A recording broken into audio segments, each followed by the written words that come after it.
നമ്മുടെ വീട്ടില് സാധാരണയായിട്ടുള്ള ചേരുവകൾ വെച്ചിട്ട് വളരെ പെട്ടെന്ന് തയ്യാറാക്കി എടുക്കാൻ പറ്റുന്ന ഒരു 4 മണി പലഹാരം റെഡിയാക്കി എടുക്കാനായിട്ട് ഒരു ബൗളിലേക്ക് 1 കപ്പ് അളവില് മൈദ, അരക്കപ്പ് അളവില് റവ, അരക്കപ്പ് അളവില് പൊടിച്ചെടുത്തിട്ടുള്ള പഞ്ചസാര, 2 ടേബിൾ സ്പൂൺ പാൽപ്പൊടി, 1/4 ടീസ്പൂൺ അളവില് ബേക്കിംഗ് സോഡ, ഒരു നുള്ള ഉപ്പ് ചേർത്തിട്ട് നന്നായിട്ട് തന്നെ ഒന്ന് മിക്സ് ആക്കി എടുത്തതിന് ശേഷം ഒരു കോഴിമുട്ട ചേർത്ത് കൊടുക്കുന്നുണ്ട്.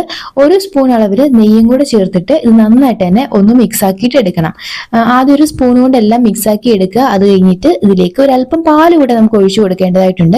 1 സ്പൂൺ അളവിൽ മാത്രം ഒഴിച്ചു കൊടുത്താൽ മതിയാകും. കൈകൊണ്ട് കുഴച്ച് ഒരു ചപ്പാത്തി മാവിന്റെ ഒക്കെ പരുവത്തിൽ ആക്കിയെടുക്കുക. എന്നിട്ട് നമുക്കൊരു 15 മിനിറ്റ് നേരത്തേക്ക് റെസ്റ്റ് ചെയ്യാനായിട്ട് മാറ്റി വെക്കണം. കൗണ്ടർ ടോപ്പിൽ അല്പം മൈദ ഒന്ന് വിതറി കൊടുക്കുക.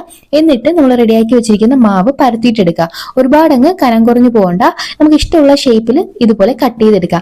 ചൂടായിട്ടുള്ള എണ്ണയിൽ ഇട്ട് കൊടുക്കുക. തിരിച്ചും മറിച്ചിട്ടിട്ട് നന്നായിട്ട് ഫ്രൈ ചെയ്തെടുക്കുക. പുറമെ നല്ല ക്രിസ്പിയും ഉള്ളിൽ പഞ്ഞി പോലെ സോഫ്റ്റ് ആയിട്ടുള്ള നമ്മുടെ 4 മണി പലഹാരം റെഡി.